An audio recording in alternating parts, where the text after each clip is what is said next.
Leero mu lesson week eno.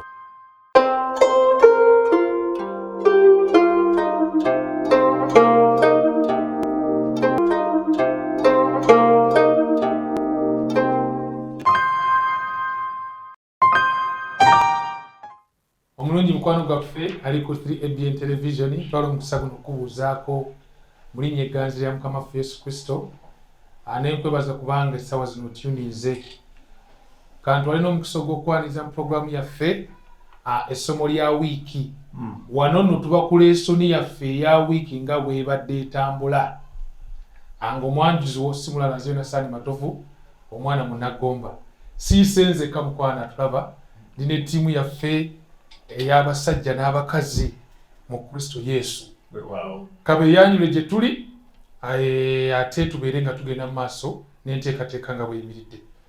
Yesebo balamusizza mukulamusizza munaffe atulaba ku lutimbe lwa 3ABN amannya Dembe Herbert era nebaza Mukama olw'omukisa gw'atuwadde okulabikako wano mu ssomo erya wiiki eno. Weewaawo tweyanziza nnyo ssebo kampulize ate mwannyinaffe amannya ge n'atubuuze nago.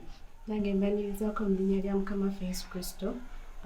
Twebaza olw'omukisa guno gutuweereddwa okutwegattako omulabi waffe era tusaba Mukama akuwa omukisa ng'oyiga wamu naffe. Amen. Amannya go? Amannya mpitibwa Namwema Joyce. Okay, webale nnyo. Esebo. Sami nange okubeerako ku nze omu ku baweereddwa omukisa okubeera ku lesoni eno olunaku olwaleero. Erinnya eryange nze Marvin Kayondo era ndi musanyufu nnyo kubanga naawe ali eyo twegasseeko okujja mu lesoni yaffe eyaleero. Weewaawo. Ojja kuyigamu bingi. Ssebo weebale nnyo webalire ddala kangenda ate eri mwannyinaffe yayambadde ekinnaggayaza abeere nga naye atweyanjulira. Mwebale okulaba puroguramu essomo lya wiiki amannya Esther Okero. Okay, weebale nnyo webalire ddala. Essebo. Muganda wange nkulamusizzaako nnyo mu linnya lya Mukama waffe Yesu Kristo. Nebaza Katonda atukumye nga tukyali balamu. Erinnya Wilberforce Kisomba nange nga nfunye omukisa okujja mu ssomo lya wiiki. Omulabi waffe tukulisaayo mu kweyanjula ate n'okubuuzaako katutandike ate enteekateeka yaffe n'ey'essomo lya wiiki n'okuwaayo okusaba nga Mwami Dembe Herbert Ssebo gw'ogenda okutuweerayo essaala eggulawo puroguramu yaffe eno ku 3ABN. Yesebo katwewombeke tusabe. Katonda waffe obuyinza wa byonna omutonzi w'eggulu n'ensi tusiimye nnyo nnyini era tusiimidde ddala olw'okwagala okungi kw'otwagadde n'omukisa gw'otuwadde okubeera mu studio muno nga tuyita mu ssomo erya wiiki eno okwongera okubanguka mu kigambo kyo tusobole okunywezebwa Mukama kitaffe tusobole okutuuka ku lunaku luli lw'olirabikira mu kitiibwa kyo eky'abamalayika abangi ku bire nga tusaanidde era tusaba ekisa kyo kitusobozese mu byonna mu kuyiga kwaffe twongere okunyweza okukkiriza kwaffe mu linnya erya Mukama waffe Yesu Kristo tusabye. Amen. Ssebo tweyanzizza olw'essaala eyo era tusaba Omukama atulungamye nga tugenda mu maaso n'enteekateeka eno eya lesoni. Omulungi atulaba kyabadde kiteeso era twagala kissa mu nkola nti buli tunaabanga tutandika puroguramu eno ey'essomo lya wiiki tujja kubangayo n'ebigambo byetwejjukanya okuva mu bitabo eby'omwoyo w'obunnabbi oba Spirit of Prophecy ebyawandiikibwa omukyala ayitibwa Ellen G. White era nga bubaka oba ekirowoozo kye tugenda okufuna olwaliro kigenda kuva mu kitabo ekiyitibwa Education. Omuntu akivunula ati ekyo Education kuba kuyiga. Okuyiga ebyenjigiriza ekitabo ekyo Education nga tugenda kufuna obubaka obwo okuva mu peegi 251.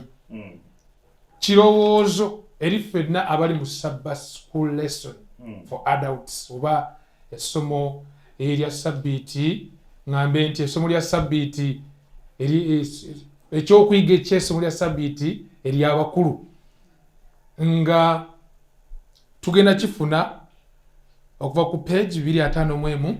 Bigambo bino biri mu lufuutifuuti kansubire muganda wange Dembe Herbert tugenda kunyambako wano okukyusa. Agamba bw'ati omukyala mu kutuwa amagezi agamba nti let the Sabbath School Lesson be learned. Nti essomo lya sabbiiti liyigibwe not by a hasty glance at the lesson scripture on Sabbath morning. si lwa kutunulako lukwakwayo oba okubiyitamu olukwakwayo okwokusoma ku sabbiiti ku makya. Kugamba n'ozinduka ku makya n'obiyitayisaamu awo ogende wali naawe weekalakase nti bobadde oyize mu wiiki. Obudde tebutumala. Yongera tuwa amagezi n'agamba nti but by careful study for the next week on Sabbath afternoon. Naye nga tufaayo okusoma n'obwegendereza nga tweteekateekera akawungeezi ka sabbiiti. Kwegamba tusome akawungeezi awo ku sabbiiti ate oluvannyuma ayongerako n'agamba nti with the daily review and illustration during the week. Nga tuyitamu buli lunaku ate nga twegezaamu okubikola okuyita mu wiiki yonna. Enkola eri gye twasomako mu byawandiikibwa nti ne baddayo ne beekebejja ebyawandiikibwa buli lunaku okakasa oba ebintu byali ebyo. Yali ayogedde Pawulo. Ekintu kino kinkutte nnyo mu Babiro era awunzika bw'ati thus the lesson will become fixed in the memory. Nti bw'obutyo okuyiga kujja kuba kunywera mu kujjukira kwaffe. Kwegamba tituyinza byera kyekisoboka. A treasure never to be wholly lost. Ekyobugagga ekitasobola kukuggyibwako oba kubula. Ekitajja kuggyibwako. Ojjukira ebigambo Yesu yategeeza Maliza nga z'omugamba nti Maliyamu lwaki ali ku bigere bye ajje tukole ffenna eri mu ffumbiro. Ko Yesu n'amugamba nti oli mu kutawaana n'ebigwawo naye ono alonzeewo ekitayinza kumuggyibwako. So ekiseera mukwano gwange ali ku 3BN ky'omala ng'oli mu kufeffetta mu byawandiikibwa oli mu kuyiga lesson kikuteekateeka mu maaso eyo olw'akaseera k'otamanyi oba oliawo kikemu kinaaba kize ng'ebigambo bino by'ogenda okujjukira bigenda kukuwanirira. So ekigambo kya Katonda kiddirayo bwerere. So bwe bubaka obutufunye okuva mu kitabo ky'education oluvannyuma lwafuna obubaka buno njalako mwoje muli ab'emikwano bannyinaze ne baganda bange mu Yesu Kristo. Lesoni yaffe kwota yonna gye tuliko eriko omutwe mu Lungereza oguyitibwa rest in Christ. Okuwumula mwani? Okuwumulira mu Kristo. Naddala mu nsi kale gye tulimu ejjudde okusituukana okungi. Mukwano gwange ng'oli eyo weebuuza ki ekinaddako enkya emirimu oba oluusi bakugobye. Embeera nnyingi nnyo ezitusitunkanya. When you are restless. Bayibuli essaawa zino etugamba come unto me mujje gye nimwe n'abakwera abasitooleddwa nange n'abawumuza.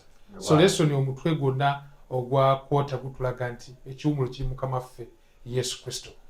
Nenjagala okutwala ng'omukisa okukifuna okuva gye muli nti lesoni ya wiiki eyagwa gwe ki kye weetwaliramu nga kinoomu oba oli awo kiweetwaliramu ne mukwano gwaffe atulaba ku 3BN kigenda muyamba okweyongera okukkiriza Yesu Kristo n'okufuna ekiwumulo mu Kristo. Esebo kyenetwalira mu kuyiga okwa wiiki oba mu ssomo erya wiiki ewedde kyali kikwata ku baana ba Isirayiri okwemulugunya okungi kwe baali balina era ng'okwemulugunya kuno kwali okw'okululunkanira ebyokulya eddigobe oba emmere. Kwegamba ekintu ekyo kindeetera okuyiga nti nno Mukama Katonda waffe eyatutonda era atumanyi buli akatukwatako. Bayibuli egenda maaso gamba nti yatumanya nga tetutaba na kubeera mu mbuto z'abannyaffe. Kale amanyi buli kye twetaaga era asobola okutuwa bingi nnyo okusukkuluma ne we tusobola okuba nga tulowooza oba nga tufumiitiriza mu bulamu bwaffe. Kale abaana ba Isirayiri beemulugunya nnyo. Kati mu kwemulugunya Katonda n'abawa ennyama okubala essula y'e11 etulaga nti yaleeta obugubi n'abugwisa mu lusiisira okwetooloola olusiisira ng'olugendo lulamba ku mukono guno n'omukono guli omulala. Ne bakuŋŋaanya n'omululu omungi okubeera nga bali obugubi obwo. Naye Bayibuli etugamba nti nno ennyama yali ekyabaline mu mannyo obusungu bwa Katonda ne bubumbuuka era bangi ne bafa mu lunaku lumu.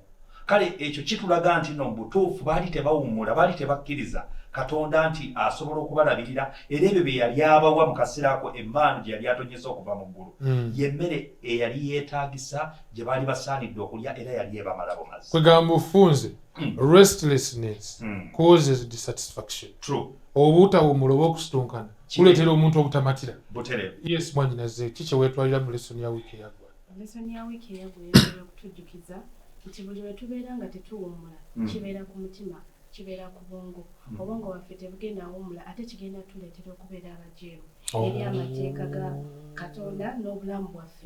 Ogenda kuba towummuza bwongo tojja kwebaka kubanga owulira okyayagala kukola okyayagala okwongera okufuna okyayagala okukola ebirala ofune bingi. N'olwekyo tulina okujjukira nti buli lwe tutakkiriza kuwummula mu ffe tugenda kubeera abajeemu eri amateeka ga Katonda. so buli bw'omissinga okuwumulira mu kristo owunziko ojeemera kristo ne sitaani bwati bwayita bwe yatandika mu bwe yatandika okujjula obutali bumativu alaba naye asobola okusinga katonda restlessness eyo gye yalimu yawunzika atandise rebellion kati bwe buzibu bwe tuliko so kirabo ekyokuyiga kyali kikulu nnyo essebo nze ekyokuyiga kyangenda kifunziza mu waliwo oluyimba lwetutera okuyimba bagamba nti bala emikisa gwe gy'oyina count your blessings olabe katonda byakuwadde koolasi eyo yandibadde ennungi ne birungi bingi nnyo yesebo abaana bayisirayiri baneeno katonda yabawadde abakoledde birungi bingi mu biseera ebiyise naye bwe batuuka mu ddungu wano batuuka ekiseera ne beemulugunya sigamba nti tebalina kyakulya ku ssaawa eyo naye nga beeraliikira ebigenda okujja mu biseera ebijja mu maaso kino kyekimu naffe kisobola okutubaako otulekerawo okubala ebirungi mukama byatukoledde gye tuyise ne we tuli kaakati kituleetera obutali bumativu mu mitima gyaffe so kiyandaga nti tulina okujjukiranga ebyo ebirungi mukama byatukoledde kijja kutuwa obukaka mu mitima gyaffe n'okumanya nti agenda tukolera n'ebijja mu maaso kirungi tuguleyo zi notebook omulabi waffe gulayo notebook mwogenda okuwandiikanga ebyo mukama byakoledde kirungi n'obisoma mu kkono olaba mukama gyakuyisizza gyonaakoma okubyekebejja ebigambo ebijja kunywera ku bwongo bwo nti ne bw'onaasanga ebizibu ojja kuba n'obuvumu nti ojja biyitamu kubanga mukama ojjukira bulungi byeyakolera luli nti nga bwe yakikolera luli ne ku luno asobola okukikolera bannange olwakadde akatwala kanti ndiggwa kangende eri mwannyinaffe eyambadde kinnaggayaza Mrs. Okero abeere ng'ategeeza eki kyeyetwalya mu wiiki eyaggwa nayanza nnyo sebo kakati nze kye natwalamu nalabanga katonda waba atusuubizza kirungi ne tubeera n'okukkiriza mu kiki kyatusuubizza okusinga okubeera n'okukyamuukirira kubanga okukyamuukirira nayiga era nentegeerera ddala nti kuleeta okuddiŋŋana ensobi ate bw'oddiŋŋana ensobi emirundi n'emirundi obeera togenda kuwummula era oba tojja kufuna kuwummula mu mutima nga towummulidde na mu kristo so kirungi okuleka okukyamuukirira ne tubeera n'okukkiriza mu bisuubizo bya katonda so don't over expect from God tosukkiriza kusuubira mu katonda kkiriza ekyo kyayogedde take him at his word esebo ngandange kisomba tutegeeze kiweetwalira mu lesoni ya wiiki eyaggwa neyanziza nnyo lesoni eyo yali nsava nnyo esebo naye nsobola okwogerako ekyokuyiga ekimu ekikulu kye nayigamu kyali nti nno nga bwe tuli naffe leero mu lutalo olw'ebyomwoyo wakati w'obulungi n'obubi n'abaana ba Isirayiri balina obutalo bwe bagendako naye kye nayiga kiri nti nno tetulina kuyimirira mu lutalo luno ffekka ku bwaffe bagenda nga katonda tali nabo twakisoma mu Kubalesula 14 olunyiriri olwanamu ebbiri bagenda ku lutalo nga katonda tali nabo okweŋŋanga abamooli era ekyavaamu bonna abasinga obungi ne battibwa naffe mu lutalo luno wetulimu olw'omwoyo twetaaga okubeera nti no buli kaseera katonda tumusembeza mu bulamu bwaffe tetubaako na kigere na kimu kye tusitula mu lugendo lw'ekikristaayo nga katonda tali wamu naffe sosooka onoonye katonda katonda bagenda gy'olaga kwegamba olabira ddala nga omulamu omukulu ogwa lesoni wiiki eyaggwa infact zijja kukitwala nti ne kwota yonna guli mu kusooka kunoonya mukama yesu yagambye musooke munoonye obwakabaka obw'omu ggulu n'obutuukirivu bwe bino byonna bigenda bongebwako bwe tukomawo tugenda kulaba ate enteekateeka ya lesoni wiiki eno nga bw'enaatambula weekuumire ku program lesson wiiki eno omulungi atula ku 3BN ya tukwaniriza nate mu programu yaffe n'essomo lya wiiki tukulisayo mu kuwummulamu tukyagenda mu maaso ne lesoni eno ey'okusatu eyitibwa the roots of restlessness oba emirandira egy'obutawummula obutawummula buva ku ki awo ne we tugenda otunula wiiki eno yonna omuwandiisi wa lesoni ono natuwadde ekyokulabirako mu butuufu ekyankwatidde eddala omubabi eky'omuti ogwa Spain ngita Spain, omuti ogwo oguliko ebibala kyenkana kugamba amalagala gagwo gwazijukiza omuti gwa Zabuli tegawotoka evergreen. Ate bwogwetegereze ebisolo nabyo bigwettanira nnyo omuti guno nti ne mu biseera eby'obutiti oba eby'empewo gisobola okujja ne ziryako ku muti guno. Sigenda kugwogerako bingi, naye ekimu ku byewunyisiza ku muti guno nti gulina emirandira mingi, gikka ne gigaziwa. Kwegamba gwabadde omulimi oyinza okunfunaawo obulungi nnyo nti bwewandibadde oyagala kulima ng'oguliraanye oyinza okwekanga ng'ebirime ebirala tofunyeemu oviriddemu awo. Emirandira egyo lesoni egambye nti emirandira gy'obutawumula, kwegamba obutawumula buva ku biki ebituleetera obutawumula. Wiiki eno tugenda kuba tutunuulira ebituleetera obutawumula eby'enjawulo.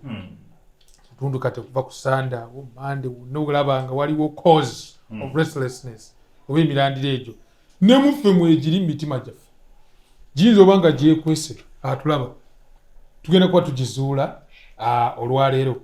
Naye nga tetunabagenda mu maaso nnyo, waliwo ne story endala eyankutumbabiro wiiki eno ya pastor yagenda ku kifo kya kijjukizo Sefort. Kati ye bwe yabuuza ono omulambuza yamubuuza nti wa njagala ondageeze bayita Indian arrowheads. Obusaale bwe naye kwegabwe nadde neetegereza Indian arrowheads zino zaalabikanga mu biseera oluvannyuma lw'obutiti. Kati ye bwe yali ayimiridde ono omusumba, omulambuza yamutegeeza nti wano wennyini w'oli we ziri, naye zirabika mu kiseera nga kituuse. Obadde okimanyi nti waliwo ne muffe zi arrowheads ezejjayo obusaale obwejjayo mu kiseera kyabwo. Kwegamba okwerowoozaako kuyinza okuba nga kwekwese mu mutima gwo naye nga kugenda avayo just at the right time. Oyinza okuba nga obunanfusa okimanyi nti obulina naye ne buvayo just at the right time. Byonna tugenda kutuba tubizuula mu lesoni wiiki eno. Omukisa nagufunye dda nga bwe nakubategeezezza nti ttiimu yange weeri Kabiriiti egenda okutusunsulira lunaku ku lunaku. Yala kutandika ne mukadde wange Mwami Dembe atubuulire mu bufunze ye yalabye atya ekitundu kya Sande. Yesu Kristo ono gwe tusomako mu byawandiikibwa ng'omukulu w'emirembe yajja atya okugamba nti sajja kuleeta mirembe. Ssebo nnyonnyola. Neyanziza omwanjisi waffe munnaffe atulaba ku lutimbe lwa 3ABN. Omukisa gwe nnina okwanjula nsaba Mukama ansobozese okubiyita mu lukwakwayo kubanga bingi nnyo ate nga byonna ndaba nga byakinyusi. Twandyagadde byonna okubeera nga tubiyisaamu naye kadde ke kayinza okubanga kugamba katufunza. Omulamwa oguweereddwa olunaku olwa Sande guyitibwa Yesu aleeta okwawukana. Yesebo okwawukana. Yesu Kristo atuuka n'okuleeta okwesalamu. Okuleeta okwesalamu okwawukana ate nga ye mukulu w'emirembe. Peacemaker. Bantu batono nnyo abayinza okwagala ekiyitibwa oluyombo oba tukayite akavuyo. Era ojja kwegereza nti mu nsi yonna ebitongole bingi nnyo byagala okuleeta emirembe. Batuula mu ze bayita seminars ne bayiga ngeri ki gye basobola okutabaganyaamu abantu amawanga. Kwegamba buli awo badde okusoowagana.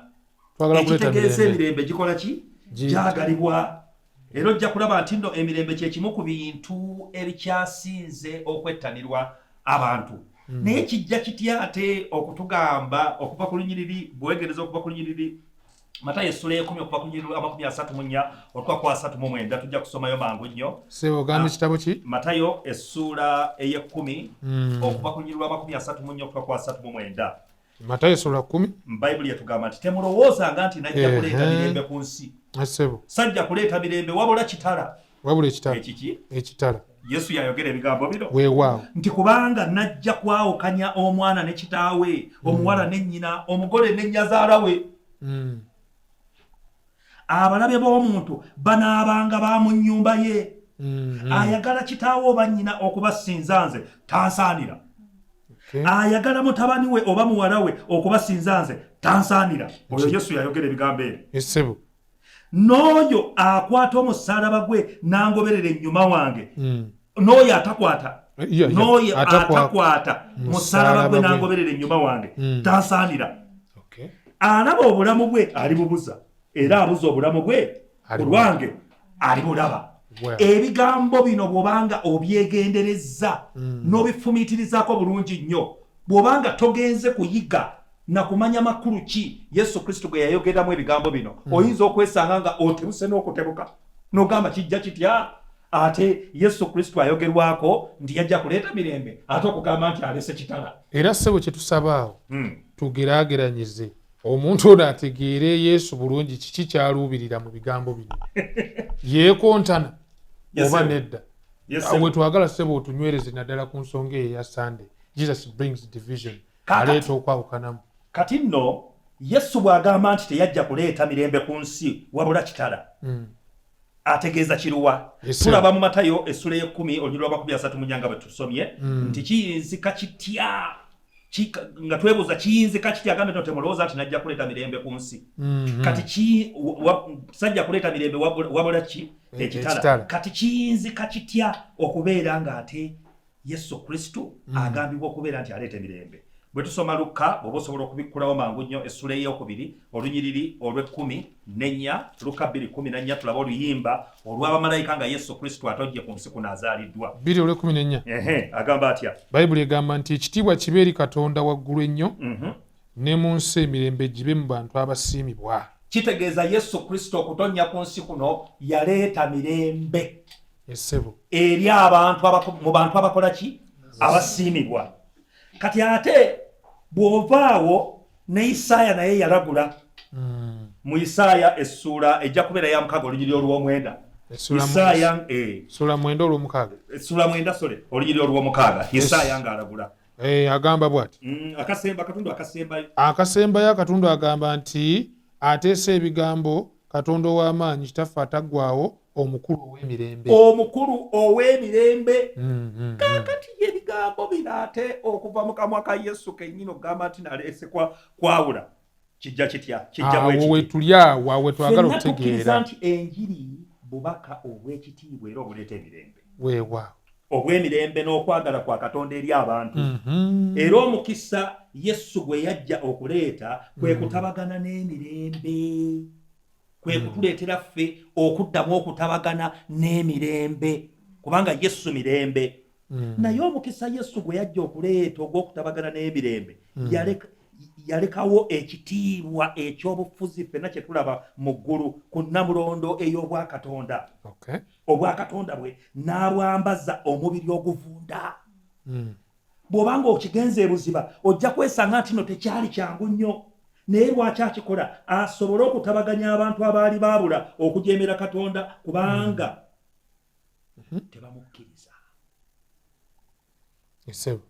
baajeemera Katonda olw'obutakola ki olw'obutakkiriza Katonda ataggwaawo emirembe n'emirembe era eyajja okuwa ensi eyagwa eddagala ly'ekibi eddagala ly'ekibi kati Yesu azze okugiwa eddagala lyaki era nti oyo yenna amukkiririzaamu aleme okuzikirira naye okuba obumu naye ne kitaawe afune obulamu obutakola ki obutaggwaawo kati embeera y'ensi mu biseera Yesu Kristo we yajjira okubeera omuntu teyali yanjawulo ku mbeera eriwo olunaku olwaleero mbeera zezimu infact bw'oba ogeraageranyiza embeera erino eriwo olunaku olwaleero abantu bangi nnyo bakyaye Yesu abantu tebaagala kumanya bikwata ku Katonda so nga yalina ekikolo ekisobola okutuzaayo okutegeera Katonda okumukola ki okumusinza n'okumugulumiza nga kati awo wendeetera ekibuuzo anti kati wenzijira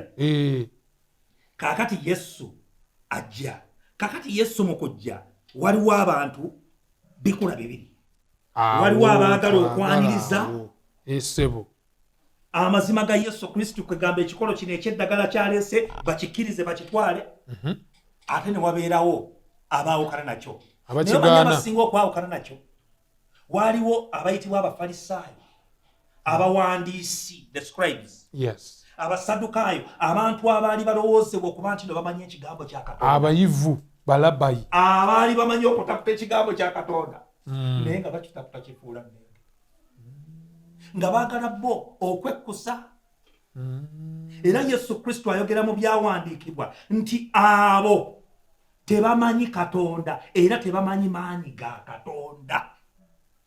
Okay. So ne baleetera abantu bangi nnyo okweyongera okuba nga bakola ki nga bakyama. So Yesu kye yavaalaga abantu n'ensi yonna obutangaavu obulungi n'obutuukirivu obwa Katonda mwe bayinza okusemberera omutima ogujjudde okwagala kwaki kwa Katonda. Kaakati abantu okuba nti no baali bajeemera Katonda nga tebaagala Katonda nga bamuvaako ate nga Yesu Kristo aleese ekikolo ate ekikolo nga tebakyaniriza awo Yesu Kristo waasinziira okugamba nti aleese ekitala. Naye aleese ekitala kino okwawukanya abantu kitya nti abo abamukkiriza abakkiriza Yesu Kristo bagenda kwawukana n'abatamukkiriza era abatamukkiriza tebasobola kubeera nga batabagana n'abakola ki n'abamukkiriza. Kwe division yeno yeyo division gyaleese kwawukanamu kuno ate era tugiraba n'olunaku olwaleero okwawukana okwo kuviira ddala ku kukkiriza okunywedde emitima gyaffe eri Yesu Kristo era bwe twagala Yesu Kristo kiba kijja twanguyira okubeera nga tumusembeza abatamwagala bajja kutuyigganya. Kwegamba mu bufunze ekitundu kino ekya Sande abeetegefu okwetikka omusalaba beenyumiriza mirembe giri mu Kristo butereevu so nga abo abatali beetegefu kwetikka musalaba gwa Kristo bawunzika ate bakyaye bali abasazeewo n'okubayigganya nga babayigganya yembira gye tulaba okuva mu ndagaano enkadde Kayini n'Abeeri tugirabawo ne mu biseera by'abatumi Kayini n'agenda Abeeri naye ng'amuttira kimusajja wattu tamanyi na kyamuttira kwegamba kubanga oli alemedde ku kituufu so olaba Kristo bw'aleeseewo embiranye olw'ekisa kye kyaleese webale nnyo ssebo webale ddala twagala kulaba nga ate tugenda katundu kano akamande tulabeyo omulandiro omulala omulandiro ogusoose tugulabye guva luddawa okubanga abamu si beetegefu kwetikka musalaba ekyo kireeta restlessness bw'oba tuli mwetegefu kuwaayo obulamu bwo bwonna era Yesu wano kye yali alubirira kyeki nti emirembe obulamu obw'emirembe buli mu kubanga oli mwetegefu okwetikka omusalaba. If you don't surrender totally you can't experience the rest in Christ. True. Era bonna abagaana ekyo bawunzika because of restlessness balwanyisa bali abasazeewo. Okay.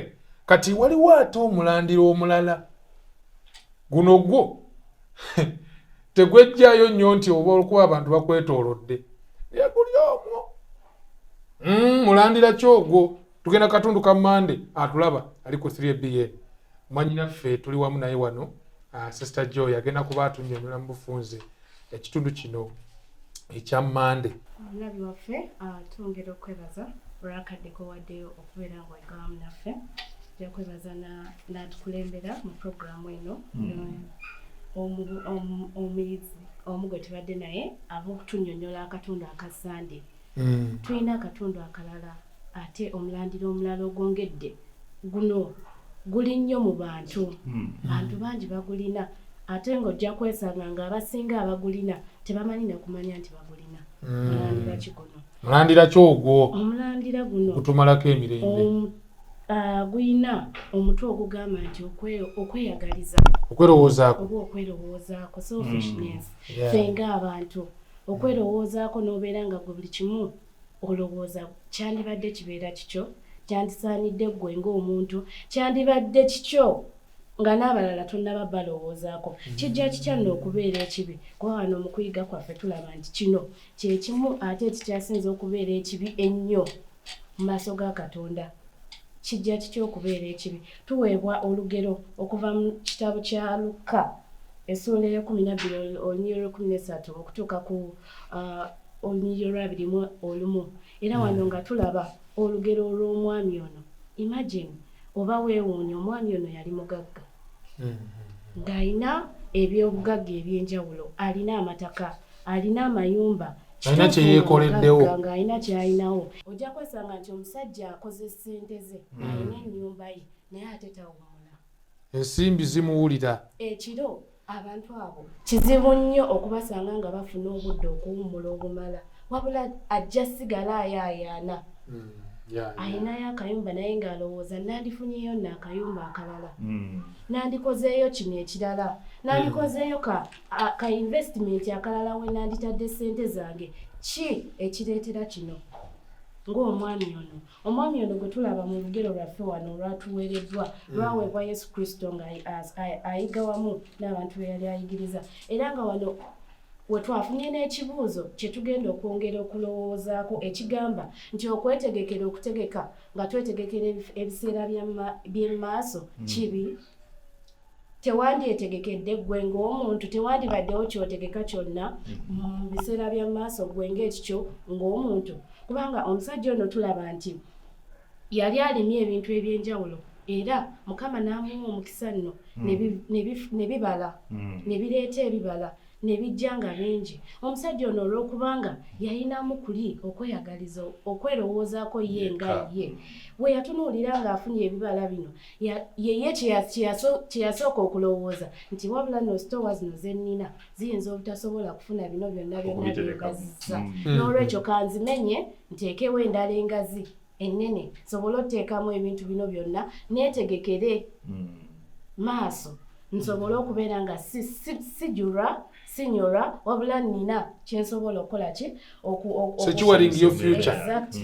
Naye kyalibadde bwekityo kristayo munange, wandibadde weetegekera nga waliwo omuntu oyo atalina kyakulya, nga waliwo omuntu oyo abonaabona, nga waliwo omuntu oyo kwegamba sooka otuyambemu katono wange, njagadde nange ntegere bulungi.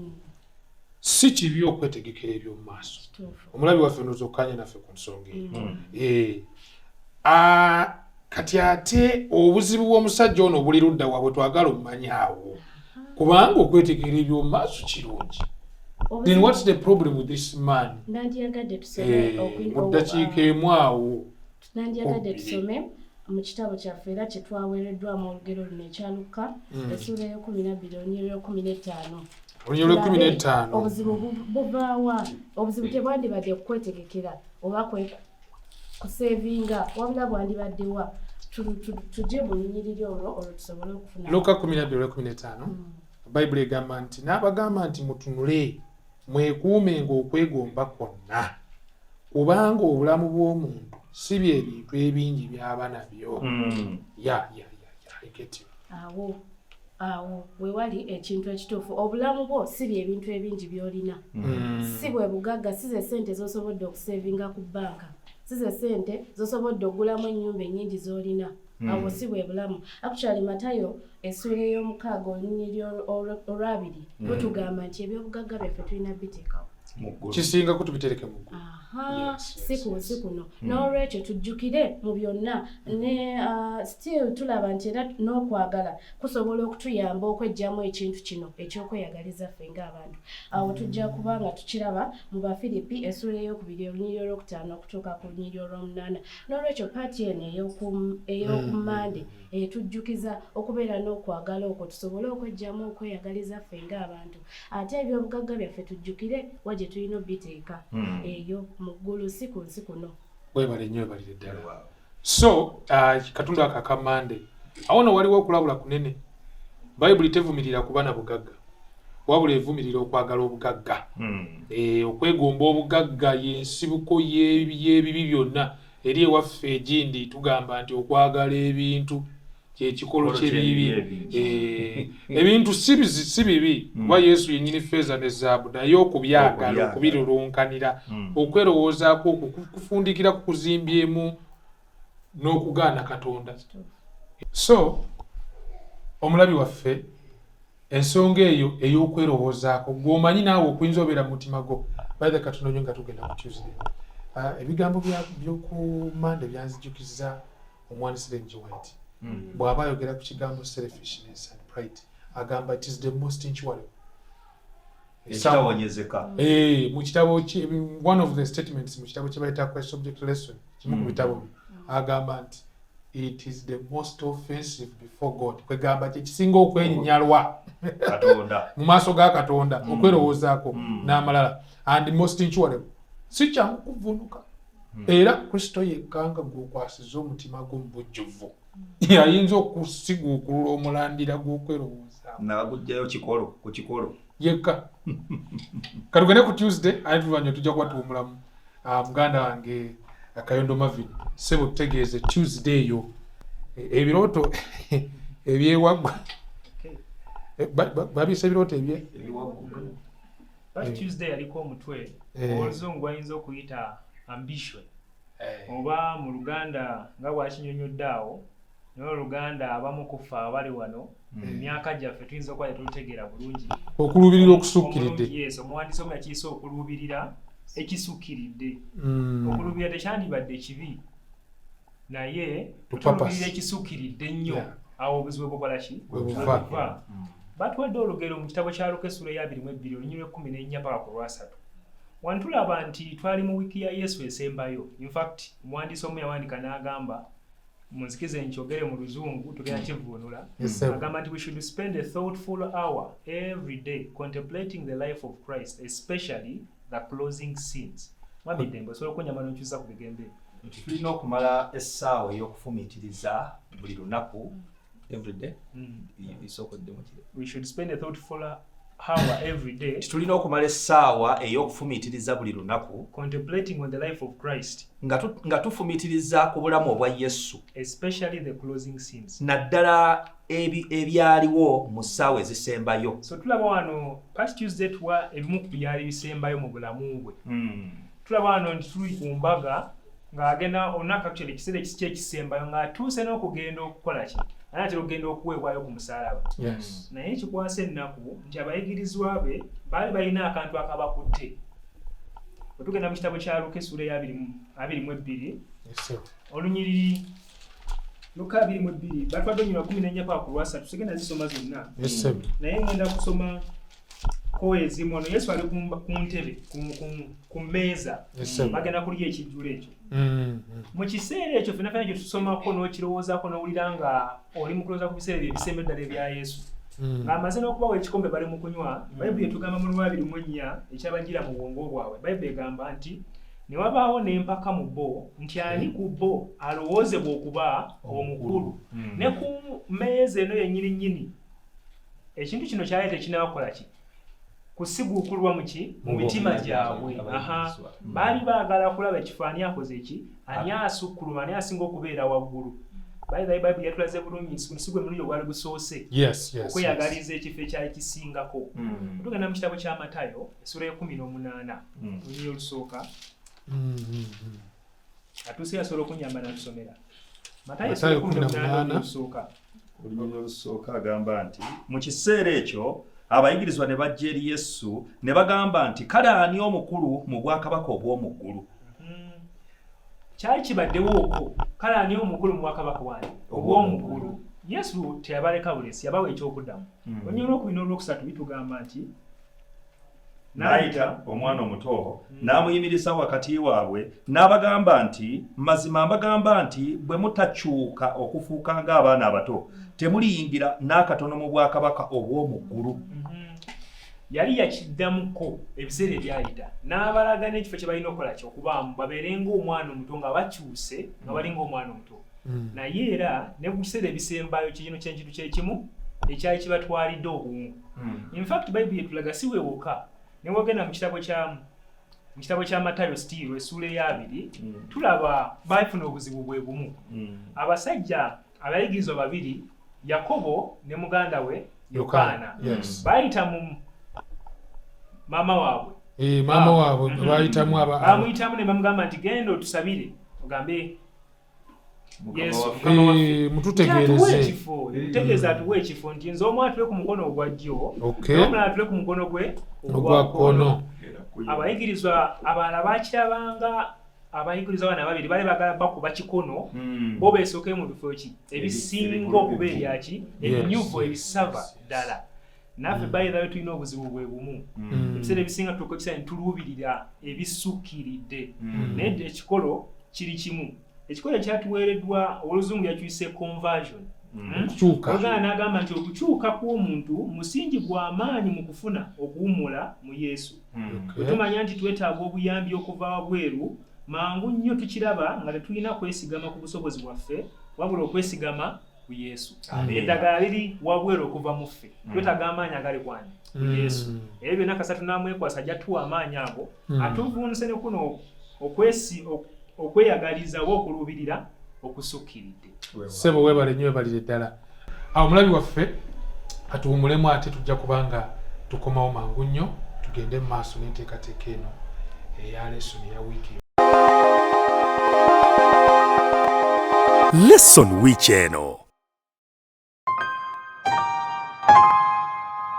Amukwano omulungi tukulisaayo mu kuwumulako ne tukwebaza okubanga okyali wamu naffe mu nteekateeka eno oba puroguramu yaffe eya lesson ya week oba essomo lya wiiki. Tukyagenda mu maaso we tukomye nga tumaze okwetegereza Sunday, Monday ate ne Tuesday. Nga tulabira ddala nti omusingi omukulu ogw'okubeera n'emirembe mu Kristo guli mu kubanga twewaayo, self-sacrifice, okweganyisa, okwewaayo, n'ekisinga mu byonna okuwaayo obulamu bwaffe mu bujjuvu eri Mukama waffe Yesu Kristo. Wakyaliwo ensonga endala nno omulandiro omulala gwe twagala okwetegereza ate oluvannyuma tunulire ekikolo n'eddagala. Kati omulandiro ogwo gwe guliwo omulala guyinza oba nga gwekwesse mu ffe. Mrs. Okero katukulemberemukko mu katundu aka Wednesday atubuulire ebisingawo. Mwebale okubanga mukyatugoberera nga tukyatambulira wamu mu lesoni yaffe. Akatundu aka Wednesday katuwadde omulandiro omulala. Nze nno bwe nazudde nga guyinza okubeera mu bantu abasingako obungi. Obanga naffe otutwaliddemu bwe tuba nga twetegereza obulungi. Naye ekisinga obukulu mu kuyiga ku mulandira guno buli omu yeetegereza obulamu bwe. Omulandira guno bwe bunnanfuusi. Yes, obukuusa. Obunnanfuusi Yesu Kristo yatukubidde ekifaananyi ekirungi ennyo mu Bayibuli naddala mu kitabo kya Matayo. Matayo akyogerako emirundi 7 mu nnyiriri ez'enjawulo nga Yesu Kristo ayogera ku buki? Ku bunnanfuusi. Naye obunnanfuusi oba omunnanfuusi, kubanga obunnanfuusi kiva mu muntu omunnanfuusi. Omunnanfuusi tusobola okumuyita kazannyirizi. Omuwandiisi wa lesoni bw'atyo bwe yatugambye. Oba omuntu ayagala okulabika ekyo kyatali. Imposter. Oyinza omuyita imposter. Kwegamba nga kyalabika si kyakola ki? Si kyali. Kale obunnanfuusi buno buyinza kuba butya omulandiro ogutusensedde oguyinza n'okutuleetera okuba nga tetuwummula mu Kristo. Yes. Awo twagala otulambulire. Bwe tugendako mu kitabo kya Matayo essuula 23 olunyiriri olw'13 atuuseeyo asome. Gande naye ziribasanga mmwe abawandiisi n'abafalisaayo ne bannanfuusi kubanga muggalira obwakabaka obw'omu ggulu mu maaso g'abantu kubanga mmwe temuyingira n'abo ababa bayingira temubaganya kuyingira. Tweyanziza tulaba nga Yesu Kristo wano ayogera ku bannanfuusi nga abawandiisi n'abafalisaayo abanokolayo. Wamala obbanokolayo n'abayita abaki? Abannanfuusi. Nawana ensonga lwaki baki? Bannanfuusi. Kale n'olwekyo obunnanfuusi si kirungi eri omuntu yenna omugoberezi wa Kristo. Kyabulabe. Yes. Abawandiisi bano n'abafalisaayo bamanyiddwa ng'abantu abaali abakulembeze mu Bayudaaya. Naye Yesu Kristo wabanga abaswaliza mu lujjudde ate nga tumanyi nga Yesu yalina ekisa eri abantu bonna kitegeeza baaliko ensobi. Atukubidde ekifaananyi era nagezezzaako okuggyayo ennyiriri ezo bye zoogera ebisobola okutulaga omunnanfuusi ono ddala abawandiisi n'abafalisaayo kiki kye baali ekibafuula abannanfuusi. Bwe tusomera ddala Matayo 23 tulaba nga abannanfuusi bye boogera si bye bakola. Yes. Njagala weetegereze oyinza okuba ng'oli omu ku bo. Ekirala Kisoboka munna. Abannanfuusi bazitoowerera abantu abalala kwegamba banyigiriza bannaabwe. Balemesa. Balemesa. Ekirala abannanfuusi bakola ekintu kye tuyinza okugamba oba kabandabe. Kitibwa kyakola ayagala buli muntu akole ki? Amusiime. Bayibuli yatuuse n'okutugamba nti baagala bwe bayingira mu makuŋŋaaniro baagala ebifo eby'okumwanjo. Buli muntu akole ki? Abalabe nti bakoze eki? Bafeaturinga. Beegulumiza. Gwalaba lesoni eno era ayiga naffe. Oyinza okuba ng'olina ebintu ebifaananako weebityo oba nedda, njagala weebuuze ggwe nga ggwe. So n'olwekyo bwe tukwata ebintu ebyo byonna ebijjayo abannanfuusi bano abantu naddala abafalisaayo n'abasaddukaayo baali basajja abayivu, abagezi, bakalimagezi. Buli omu be yeebuuzaako. Naye ate nga balina obuntu obwo oba ebintu ebyo bye tusomako mu Bayibuli. So bwe tubeera bwe tutyo nga tuyina ebintu ebifaananako weebityo tugenda kubeera bannanfuusi. Sisuubira nti omuntu eyeegulumiza bw'atuuka mu kifo ky'atasobola kwegulumirizaamu abeera n'okuwummula mu mutima gwe. Asobola? Tasobolerako ddala. So n'olwekyo tulina okumanya nga tulina okufuba okulaba nga tweggyamu ebintu ebitufuula abannanfuusi ne tutambula wamu ne Kristo. Kwegamba omunnanfuusi cannot live life to its fullest.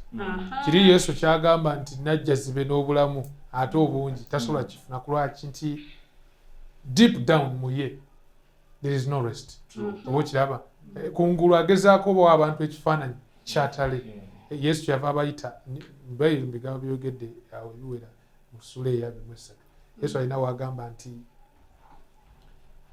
balinga entaana enjooyoote kungulu ng'ogiraba nti oyagala oleeta ebikunta osulira awo osulaawo naye nga munda magumba. Can you imagine omunnanfuusi bw'afaanana? Kama tusaasire toyinza kuba na mirembe ng'oli munnanfuusi. You cannot experience rest in Christ when you have hypocrisy. Mwanyi naffe weebale nnyo, weebalire ddala. Kati twagala kufuna kikolo na ddagala kubanga mbu tufunamu embeera mugirabye. Ebizibu bino emirandira gino giri mu ffe. Kati twagala kumanya tugisikukululamu tutya. How can we uproot these roots of restlessness in our lives? Sebo muganda wange nzize gy'oli Kisomba tegeeze omulabi waffe muwe ku kikolo n'eddagala ku ngeri gy'asobola okwefunira emirembe mu Kristo ng'asiga okulula ebimulemesa okufuna emirembe egyo. Sebo neyanza nnyo era ku nsonga eyo yennyini tugenda kutunuulira ebisumuluzo 7 ebisobola okuba ebitusobozesa okuvuunuka ebintu ebituleetera okuba nti tetuwummula. Onaabimalayo Sebo mu ddakiika zino? Mu ddakiika ezo entono ennyo bwe zityo tugenda kubeera nga tukonako bukonyi. Yes Sebo. Weka tuwe eddagala ekikolo n'eddagala tuwe. Ekisookera ddala Sebo kwe kubeera nti no emitima gyaffe tegyeraliikirira. Twala ekyokuba singa obadde ng'oli mu kupakunkana we nawe n'otidde omuntu nagira ensonga kakkana. Yesu Kristo kyatugamba mu kitabo kya Yokaana essula 14 olunyiriri olusooka. Yesu atandika n'ebigambo bino, omutima gwammwe tegweraliikiriranga. Tuli mu bulamu obw'ensi eno obudduka emisinde ennyo. Ng'era bingi ebyeraliikiriza. Yesu atugamba emitima gyammwe tegikola ki? Y'ensonga esookera ddala. Ensonga eyokubiri, Yesu era yennyini yagituwa mu ssuula eno agamba nti mukkirize Katonda era nange munzikirize. Mu kukkiriza Katonda, mu kukkiriza Yesu Kristo ne Katonda, ekyo kyemu ku kisumuluzo ekiggulawo okuba nti n'emitima gyaffe gikkakkana tuba nga tukola ki? Nga tetweraliikirira mu bulamu bwaffe. Ensonga eyokusatu, Gwe kubeera ntino obulamu bwaffe tuweerayo ddala mu kwesiga Katonda. Amina. Mu nzungu kyagamba absolute surrender. Yes. Okuweera ddala okujjuvu. Nga tulina ke weesigaliza. Teweerekerayo. Kaneno kanjira kankekolereko. Kana akagugu. Nze kankeetike. Owaye kano kaki kawewuka kankeetike nodda mukwano gwange. Byonna twetaaga obbiwaayo.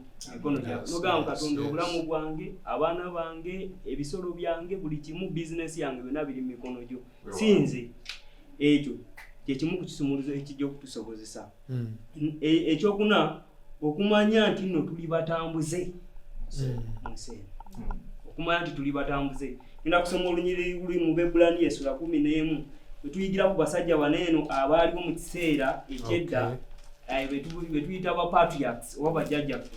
Bebulaniya essula 11 olunyiriri olw'e14 ngenda kusoma mpaka ku lw'oku16. Waliwo ebigambo bino agamba nti nno Bebulaniya bw'omulabi Bebulaniya 11 olunyiriri olw'e14 okutuusa ku lw'e16 agamba nti kubanga aboogera bwe batyo ayogera ku bajjajjaffe abo boolesanga baanoonya ensi ey'obutaka era singa abajjukira singa bajjukira ensi eri gye baavaamu bandibadde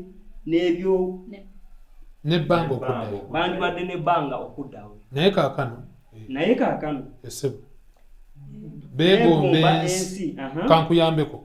Naye kaakano beegomba ensi esinga obulungi yeeyo mu ggulu. Katonda kyava alema okukwatibwa ensonyi ku lwabo okuyitibwa Katonda waabwe kubanga yabateekerateekera ekibuga.